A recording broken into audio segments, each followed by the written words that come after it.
ใช่รูปมาหมอบเลยตอนนี้กดใจได้ลายเด้อครบแล้วเนาะนะโดยโอเคตัวเรียบร้อยเงินจุโดยแล้วก็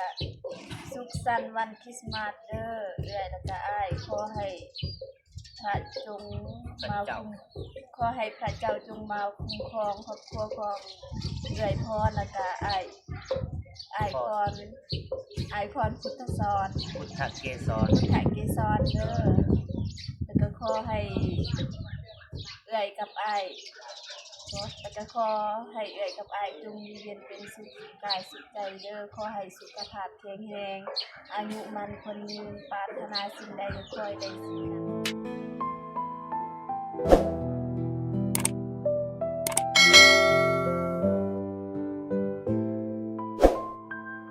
โอเคตัดภาพมาอยู่ที่บ้านนองบองบ้านอาหังเมืองตะแตงแขวงเสกองเนาะพี่น้องมื้อนี้บ่าวฝนก็ได้มาหาทางน้องเพิ่นเพราะว่าโดนแล้วบ่าวฝนก็ได้บ่ได้มาหาทางน้องบองเพิ่นเนาะพี่น้องก่อนสิไ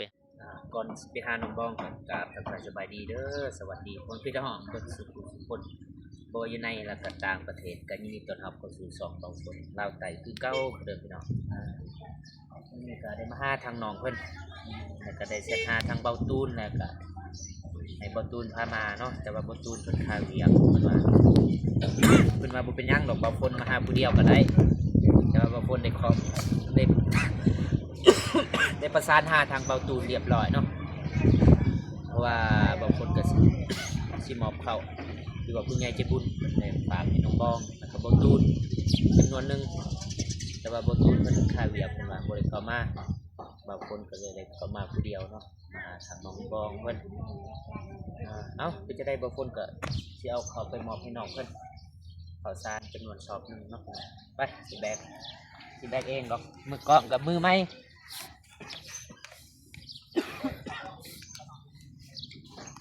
บ่ให้ตีเฮ็ดบอก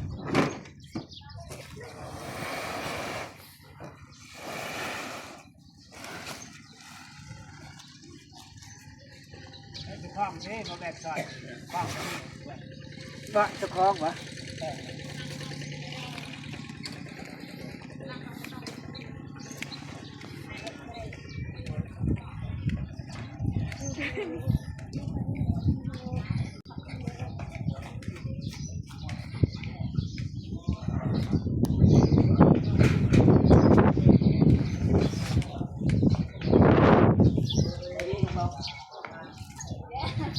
ไปใช่รูปมายืนตัว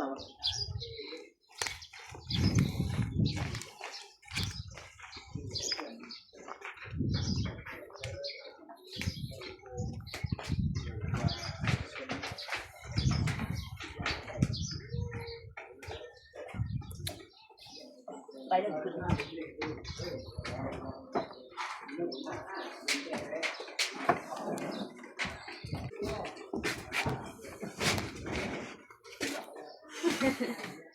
ใช่หมดก่อนยินดีเลยป่ะเอาเพื่อนเลยไว้ยินดีก็ได้เราอยู่ตรงนี้ตัวอยู่รุ่มนี่ก็ได้สบายดีเป็นอะไรเป็นมือกองมือใหม่วะไปลงไปนั่งรุ่มวะหรือว่ายินดีเบิกเกิร์บเบาฝน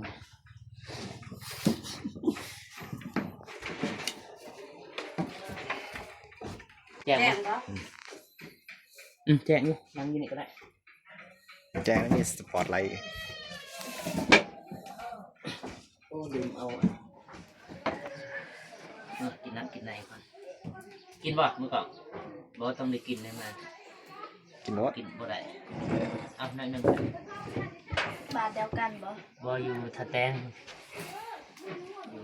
นะเป็นว่าสิไปเป็นหมู่กับบางคนไปเซ็กไปแป้งแหละเพราะว่าอีกบ่ดนทางทีมงานเขาก็สิได้เดินทางไปเอาแม่พุ่นน้องบองคือสิหูข่าวอยู่เนาะไก่ในบ่ได้ยินบ่มีไมค์ เว้าดังๆเด้อคันบ่ฝนมายามใดนี่เว้าดังๆโลด โดย บ่คือคนอื่นมานี่มีไมค์เด้เขาเว้าค่อยๆก็ได้ยินแต่บางคนบ่ทัน บ่ทัน บ่ทันมีก็เลยพยายามเว้าดัง โดย นั่นน่ะไปเช็ครถมื้อนี้วันนี้ว่าสิเช็คอยู่แต่ว่ามันบ่ทันวันนี้ไปเช็คคือกันวันไปเบียกผู้นี้แหละมือกอกเพิ่นเฮ็ดเกี่ยวกับเพื่อนนี่แหละ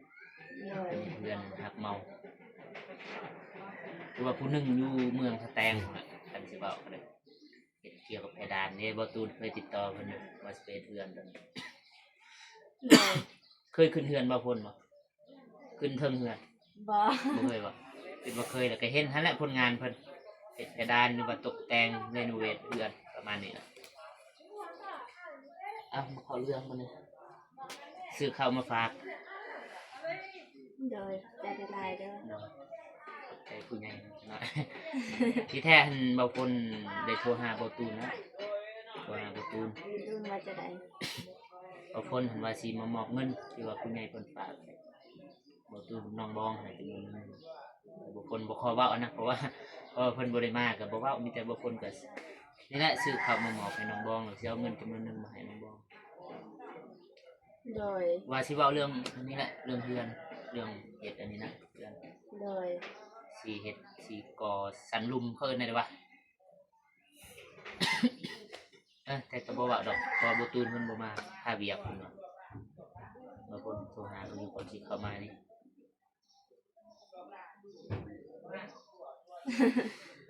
บ่ได้ไปใช้บ่มื้อ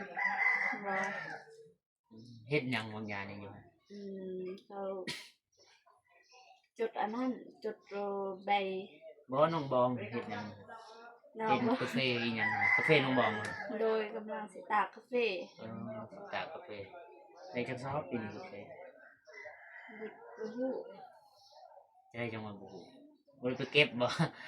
ไปเก็บแต่ว่ากาแฟที่ตากนั้นได้แต่ว่าสอบป้าย สอบไปตัวตากอยู่ลุ่มนี่ไง เลย หรือเบิ่งอันนั้นที่น้องตอนบ่ฝนมาน่ะเห็นน้องบองแล้วก็ขึ้นมาสอบไปเข้านี่ได้ข้าวสารอยู่ใส่ข้าวสารเนาะบ่ว่าเบิดแหละข้าวสารนี่เขากินนี่แหละแต่ละมื้อเอาเข้าแต่มา เขาบ่ อันนี้ลายเรือหน่อยเดียวพอดีแล้วสื่อกันบ่ฮู้ว่าอ่อนบ่อ่อนเนาะบ่ฮู้คือ โด กัน ย บ่เป็นเลือกคือกัน เอ้าจักสิเว้าแนวใด พอบ่ตูนก็บ่ได้มาเนาะเพราะว่าสิเว้าเรื่องเฮือนเรื่องซ่านนี่บ่ได้เว้าก็มีแต่มามอบอันนี้เนาะเข้าเจ้าอันนั้นหรือบ่เจ้าบีบแล้วบ่เจ้าหน้าที่ 7 7ยาวเนาะจะได้ลงไปลึกอีกจะสิเว้าเป็นหยังนี่น้องบ่กินข้าวกินน้ำทานแล้วบ่ ยัง กินข้าวแล้วบ่ อยู่แบบว่าเวลาอยู่บ้านนี่น้องบ่ค่อยได้กินข้าวปานใดบ่อยาก รถหุ้น บ่แม่นลดหุ้นบ่อยาก บ่อยาก โดยบ่อยากปานใด พ่อแม่ได้ไปซะ พ่อแม่มื้อนี้อยู่บ้านอยู่เรือนนี่ กินมื้อนั้นบ่บ่ เนาะกินแล้วมื้อนี้อยู่เรือนหมดซื้อเครื่องของ เครื่องหยัง นี่ก็สิบอกในเรื่องมื้ออื่นแม่นว่าสิเฮ็ดบุญบ้านแต่ว่าบ่มีบุญเลย บุญบ้านบ่ น้องก็ได้เสียท่าอ้ายอยู่แต่ว่าอ้ายบ่เบิ่ง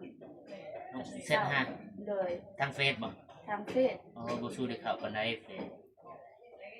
ส่วนใหญ่เข้าแต่ YouTube คัน WhatsApp อันเข้าอยู่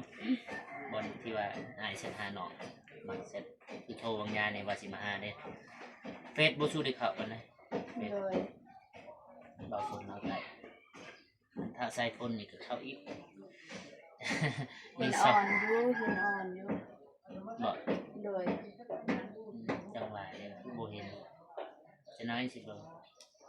มื้ออื่นบ่บุญบาท โดยมื้ออื่น บุญบ้านบ่ บุญบ้าน บุ แต่ ญ ว่า บ่แม่นบุญใหญ่อันนี้แบบบุญกินข้าวใหม่ หรือว่าแบบบุญประจำปีทุกๆปีต้องได้เฮ็ดบ่นั่นน่ะ โดยทุกๆปีต้องได้เฮ็ด อืมบุญบาทเนาะทุกๆปีคือบ้านเฮาบุญข้าวอันนั้นบุญกิน โดย กิน บุญกิ เที่ น ย ข้าวใหม่ กินข้าวไหม้นะครับบ้านเฮาแต่ว่าบ้านบ่พุ่นเดือนเก่าเดือน10พุ่น แต่ละปี แต่ว่าบ่พุ่นบ่มีดอกข้าวไหม้อันบ่ได้เฮ็ดนาบ่ได้เฮ็ดให้แต่ว่าก็เฮ็ดบุญนำเพิ่นอยู่ คือกัน บ่มีนาซ้ํแต่ว่าบุญเขาเอิ้นเนาะ โดย มาสิไปหาทำนองกันเลยอยู่เฮือนเนาะ อยู่เฮือน ที่เธอก็บ่ได้ไปหาน้องบองก็มื้อหน้าสิไปหาเพราะว่าฝ่าวอยากเมื่อพุ่น โดย มาเช็ครถเนาะเพราะว่าเพิ่นโทรเพราะว่าเอาได้นัดนะต้องได้นัดก่อน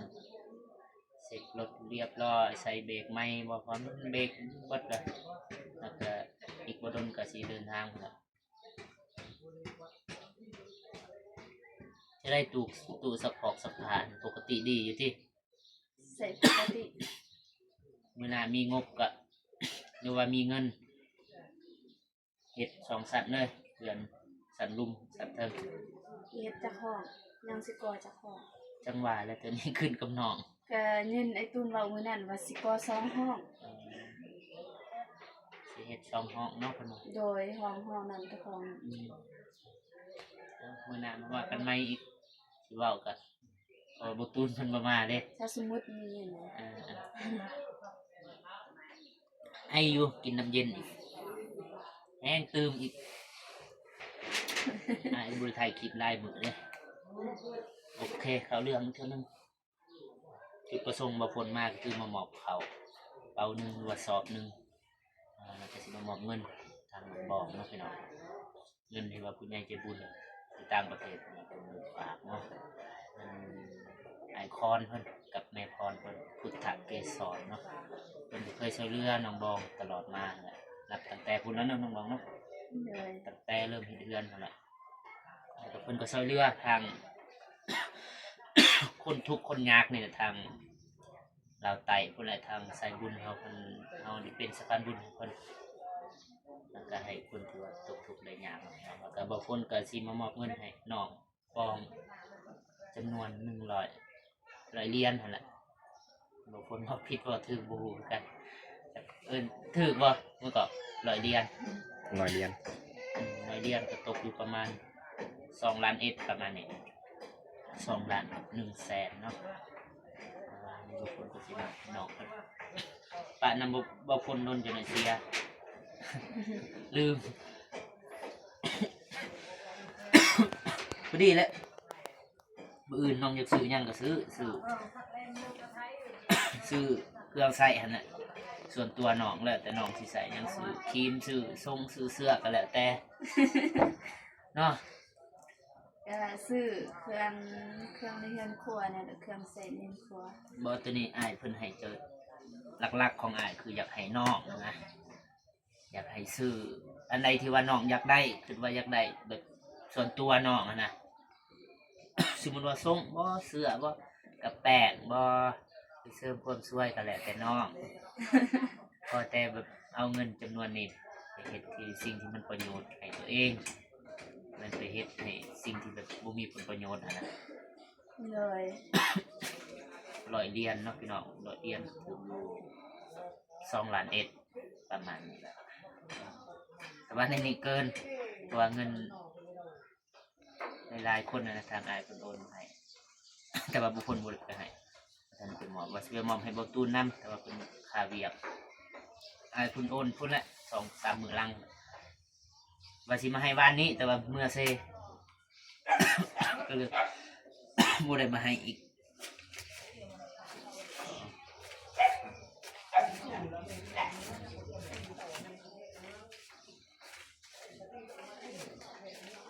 เอานักเนาะจะหน่อยเรือบ่ครบจะหน่อยบ่ครบ นักครบโบราณเนี่ย 1 2 3 4 5 6 7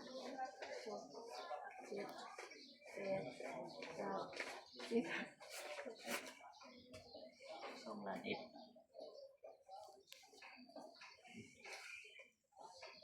เรียบร้อยเงินจำนวนนี้ก็ทาง ไอพรกับเอื้อยพรพุทธเกศรเพิ่นได้ โอนมาทางเบาฝนแล้วก็ให้เบาฝนมาเป็นสะพานบุญให้น้องเลยๆอยู่เบาฝนเคยได้มาให้ทางน้องมีเทื่อนึงแล้วก็มื้อนี้เป็นเทื่อที่2เนาะทางอ้ายเพิ่นได้ให้เบาฝนมาเป็นสะพานบุญให้น้องบองเพิ่นเบาฝนก็เอามอบเลยครับ ขอบใจหลายๆเด้อ ครบแล้วเนาะนะ โดย โอเคตัวเรียบร้อยเงิน เป็น จำนวน เงินรวมบ่เงินรวมกับใบตูน บ่จะได้เป็นเงินส่วนตัวของน้องบองบ่เกี่ยวกับเบาตูนเลยแต่เป็นของน้องบองชื่อไว้จะได้ไปให้เบาตูน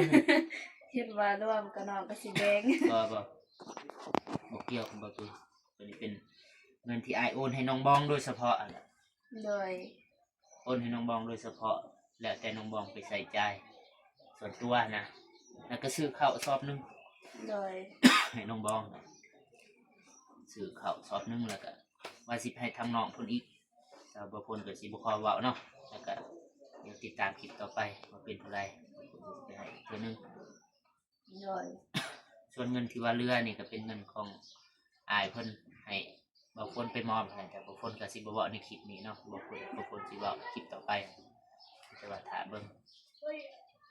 ส่วนน้องบองก็100เหรียญนั่นแหละแล้วก็เข้าเป๋าหนึงส่วนเงินที่ว่าอ้ายเพิ่นก็โอนมาให้อยู่เงินที่ว่าอันแต่ว่าบ่เพิ่นก็สิบ่มอบเพราะบ่ตูนบ่มาน่ะ โดย วันนี้บ่ตูนมาบ่ตูนก็สิมอบเดี๋ยวนึงรู้สึกหอนๆลงไปอยู่หลุมมาไปอยู่หลุมนี่ก็เวลา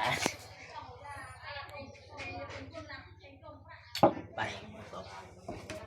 ดูสถานีบ้างก่อน ตามนั้น โอ้บ่มีเตียงแล้วเนาะตึกบ่มีเตี บ่ ยง มีแต่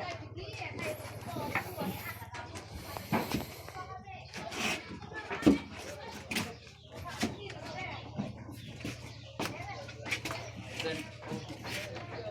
อันนี้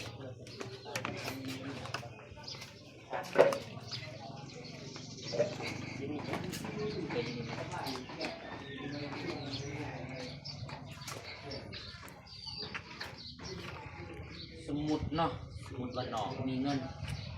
หรือว่ามีงบนี่แหละที่บางคนเคยมาถามน้องเฮ็ดได้นี่เอิ้นนี่ทุนบาทบ่ กำลัง ตารางบาทนี่แหละตารางเนาะผู้ไทยเพิ่นเอิ้นอะไรบางคนบ่จบเนาะภาษาไทย บ่เคยได้เรียนแน่แต่ก็พอฮู้อยู่สิเฮ็ดช่องห้องบ่ตามแบบใจน้องมันจังได๋จักห้องสมมุติว่าน่ะ2เนาะ2ห้องแล้วมันพอดี2ห้องเพราะว่ามีแต่ห้องโถงนี่เด้มันทับแคบเดี๋ยวกันไปเฮ็ด3ห้อง2ห้องแล้วก็ต่อกับห้องน้ำไปเลยเนาะทุกวันนี้แหละแบบสมมติว่ามานี่สมมติว่าน้องจะเข้าห้องน้ำก็เปิดประตูอยู่นี่เข้าไปเลยนั่นน่ะบ่หรือว่าห้องน้ำกับล่างกลางแล้วก็เรือนล่างกลางนั่นน่ะบ่คิดว่าแบบเห็นรวดเลยกับห้องน้ำมีประตูนี่แบบบ่ให้คนอื่นเห็นนั่นน่ะเวลาน้องจะเข้าห้องน้ำกลางค่ำกลางคืนก็บ่ต้องย้านหยังรวดเลยนะเปิดประตูนี่มันมีประตูบานหนึงเนาะนี่แหละสมมุติว่าประตูนี่เปิดปุ๊บแบบเข้าห้องน้ำเลยหรือว่าในนั้นเพราะว่าคันว่าเสียนี่ก็จะได้เฮือนครัวนี่มีแผนสิเฮ็ดเฮือนครัวเลย ดินหนองหอดใส่ข้อนี่บ่ ยังนี่แหละ มันขัดแอบไปดิกระไล่เพื่อนติดกันเพื่อนครัวเพื่อนนี่นะ บ่แม่นว่าอยากให้เป็นสมมุติว่ามันเกิดอัคคีไฟหรือว่าเกิดไฟลัดวงจรนั่นน่ะไฟไหม้บ่มันสิไหม้สมมุติว่านะบ่แม่นว่าอยากให้เป็นเด้อซะสมมุติว่าปึ๊บบ่นี่เนาะมันสิมาลามมาฮอดทิพย์เห็นบ่เวียนให้มันติดกัน ที่ก็จะไปเรียนบ้างอย่างที่การเป็นว่าอย่างสิเป็นอันนั้น นั่นแหละเฮาบ่ฮู้นะ ก็อยากไปเรียนตามแล้วก็ยับมาคือยับมาหัดอีก แต่ว่าอยู่นี่ก็คับแคบเบิดแล้วนะดินเนาะสิฮะ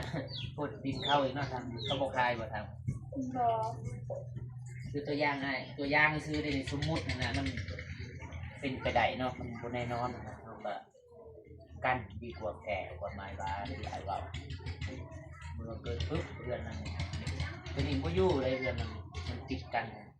ในหอดแมตช์นึงสมมุติว่าที่แทนก็คือว่ามีที่บ่นึงก็เฮ็ดทางห้าง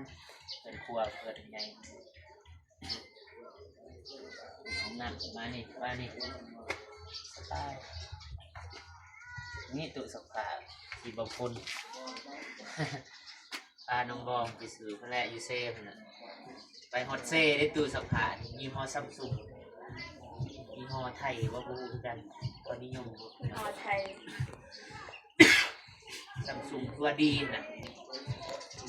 ไปซื้อฮอตเซ่พุ่นน่ะกับพาน้องๆนี่แหละน้องบองไปเปิดหูเปิดตาบ่เคยเข้าในเมืองมื้อนี้ก็มี FC ท่วมนะฮะอยู่ท่าแตงโอ้เห็นได้พุ่นจะไปภูสะเลานะกับน้องบองFC ตัวยงประมาณนี้แหละก็ไปดอกเจ้าหน้าที่เลยจบ ทราบ ต่อไปเนาะ เบิดสำนีบกาแฟเนาะ หมดแล้ว ได้หลายเนาะไปเสิร์ฟกา ลา แฟ ยบ่ เนาะ สำนัก กาแฟนะกาแฟกลางกินแต่หมากดิบมีแต่หมากดิบ มักยาวเลือกมันแดงตรงมันแดงเป็นไทยแล้ว ตายแล้ว มักยาวตักเอา กาแฟกลางคน บ่กับไปมอง พี่หม้อโอ้แสดงว่าหมากหูดเนาะนี่ โดยมาพูด คือพวกไทยดิบเลยเอาบุญ ซึ่งจะมาดู อะไรคนซื้อหมากดิบหมากเคียวเนี่ย เที่ยวรู้สึกเป็นพัน อยากไปในมือบอกจนถึงบริยินแปดพันเนาะ โดย เดี๋ยวบางคนจะเอาอันนั้นก่อนนี่น้องบอกนี่เลยธรรมศาสตร์หยุดบนนักนะครับอ่ะกูเห็นโจกปุ๊บตามคุณมาดิเอาบอกเอามือก่อน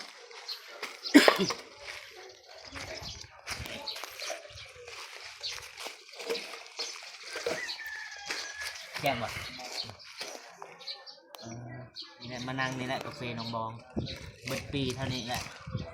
เบิ่งเอาปะย้อนสิปีของเขาเนาะกาแฟดินดอนดินสวนยังหนองกับบุ้งดินสวนยังมีโบราณบ่น้องบองโบราณบ่หรือบ่มี แต่ว่าบ่ลายอีกส่วนนั้นจะที่กาแล้วมันปีนี้แหละปี2026นี่เขาก็ว่ายังสิ ดินสวนเอาดูดิเนี่ย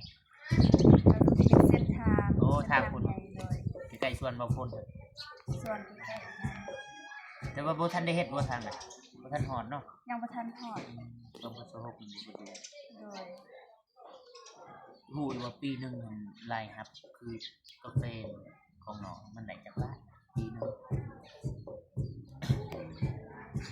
ได้ว่า10 ล้านเศร้า 10 ล้าน 10 ล้านแล้วก็ประมาณ10,000 กว่าบาทประมาณนี้แหละ น่าจะได้อยู่แต่ว่าขายเลยก็เรียกเขาก็สิจ่ายเล ใส่ ย สายเนาะใครซื้อกินซื้อยากแต่ละมื้อ สิจ่าย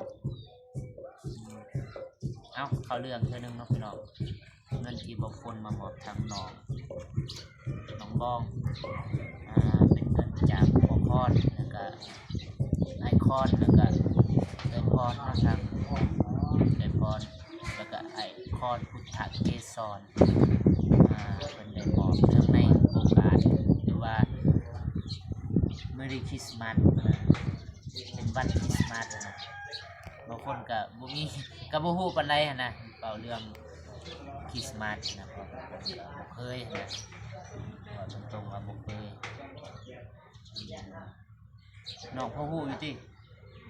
เป็นของขวัญจากไอคอนกับแม่พรเนื่องในวันคริสต์มาสแม่วันคริสต์มาสเป็นบุญบ่เมื่อก่อนเป็นบุญของศาสนาคริสต์บ่ตามบางคนเข้าใจหรือว่าผิดพลาดก็ขอโทษขออภัยเนาะเป็นของขวัญเงินจำนวน100เหรียญที่อ้ายกับเพื่อนเพิ่นโอนมาให้น้องเป็นของขวัญเนื่องในวันคริสต์มาสจะว่าให้น้องอวยพรทางอ้ายเรื่อยๆเพิ่น นอกเป็นอายด้วย โดยแล้วแต่น้องเคยเอิ้นอะไรเอิ้นนั่นน่ะบางคนบ่ฮู้ว่าน้องลูกป้าบ่เคยเอิ้นอะไรเอิ้นอ้ายเอื้อนก็ได้บ่เป็นหยังแต่ว่าชื่อเพิ่นอ้ายคอนกับเอื้อนพรกับ อาย เก พ ส ร ร กับเอื้อยพร หยุดก่อนโจทย์ว่าปกใจทางไอคอนกับแม่คอนและครอบครัวกับเกสร โดย ในวันคริสต์มาสคนมันมาให้น้องเปิดก่อน โดยแล้วก็สุขสันต์วันคริสต์มาสเด้อเอื้อยแล้วก็อ้ายขอให้พระจงมาขอให้พระเจ้าจงมาคุ้มครองครอบครัวของเอื้อยพรแล้วก็อ้ายพรพุทธสอน พุทธเกสร พุทธเกสรเด้อแล้วก็ขอให้เอื้อยกับอ้ายแล้วก็ขอให้เอื้อยกับอ้ายจงมีเย็นเป็นสุขกายสุขใจเด้อขอให้สุขภาพแข็งแรงอายุมันคนยืนปรารถนาสิ่งใดก็ขอให้ได้สิ่งนั้นสมการปรารถนาเด้อหรือว่าการเฮ็ดการสร้างหยังก็ขอให้สู้ให้มันขอให้ร่ำรวยเด้อคนเจ็บบ่ให้ได้คนไข้บ่ให้ยืนแล้วก็น้องขอขอบใจเอื้อยกับอ้ายหลายๆที่โอนเงินให้น้องแล้วก็ให้อ้ายใช้ทุนไปเป็นสะพานบุญก็ขอบใจอ้ายใช้ทุนนั้นหลายๆเด้อกับอ้าย โจ กับอ้ายโจ้ ก็ เลยสาธุ โอเคเนาะพี่น้องก็คือว่าจบภารกิจ ได้มามอบเงินไปเทียมหอเนาะบางคนก็พูดแล้วสิได้เดินทาง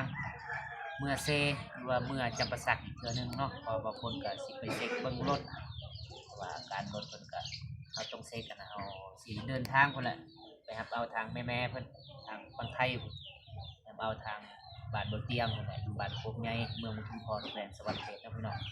แต่ว่าที่ถ่ายติดตามรุ่นผู้ใดสิไปในทางบักตูนบ่เก็บเอาโก้เอาอนุแล้วก็เบาฝนหรือว่าน้องบองน้องเดิมหมดไปนำกับมีแต่ว่าถ่ายติดตามต่อไปเอาบัดถ่ายดีนะบางคนก็โอ้ยพรให้ทางพ่อพรแล้วก็แม่พรทางเกสรครอบครัวเนาะสุขสันต์วันคริสต์มาสขอให้พระเจ้าคุ้มครองทางอ้ายเพิ่นและเพื่อนเพิ่นและครอบครัวให้อยู่เย็นเป็นสุขเนาะสุขกายสุขใจความเจ็บปวดใดความไข้บ่มีบ่ไปกับที่บ่มีกับเพิ่นเด้อให้ร่ำรวยๆเรียบหยังว่าสิหยังกินหยังการงานอันใดก็ขอให้ราบรื่นประสบผลสำเร็จในการงานต่างๆขอให้อายุมั่นขวัญยืนเบิดสุขสุขคนเด้อสาธุ สาธุ แล้วก็สุขสันต์วันคริสต์มาส FC เพิ่นเนาะโอเคเนาะพี่น้องบางคนทางบ่โจก็สิออกเดินทางพู้นแหละ ไปเดินทางปลอดภัยเด้อ สิออกเดินทางแล้วจะว่าพบกันต่อไปเนาะสำหรับคลิปนี้บางคนของเราก็มาสบายดีเด้อไปก่อนบอกเมื่อก่อนนี่ว่า โดย มื้ออื่นมายามอีก โดย โอเคบันทึกเลย